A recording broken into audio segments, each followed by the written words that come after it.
Technique easy এডুকেশনের নিয়মিত ছাত্র অয়ন 2024 সালের এসএসসি পরীক্ষায় 1300-র মধ্যে 1225 নম্বর পেয়েছে এবং অয়ন মণিপুর স্কুলের কিন্তু প্রথম দিককার স্টুডেন্ট।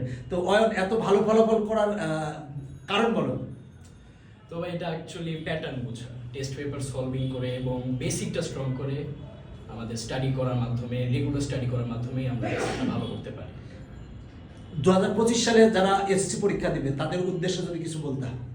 তো তোমাদের উচিত ডেইলি পরীক্ষার মাধ্যমে তোমাদের পরীক্ষার ভয়ভীতি দূর করা এবং তোমাদের লেখা ফাস্ট করা, এবং কোনোভাবেই তোমরা যাতে পরীক্ষার বিষয়ে ঘাবড়ে না যাও, তাই নিয়মিত পরীক্ষা দিতে তোমরা টেকনিকে এসে করতে পারো। এখানকার সবসময় তোমাদের জার্নিতে একটা গাইডলাইনের মতো থাকবে আমাদের টেকনিক সিচুয়েশন। ভবিষ্যতে কি হতে চাও অয়ন? ডাক্তার হতে চাই। অলরেডি তো নটর ডেমে ভর্তি হয়ে পরীক্ষায় উত্তীর্ণ হয়েছে, তোমার নটর ডেমে পরীক্ষা দেওয়ার অনুভূতি? ভাই আমি ভয় পাই নাই, চিল মুডে ছিলাম, তাই এত ভালো করে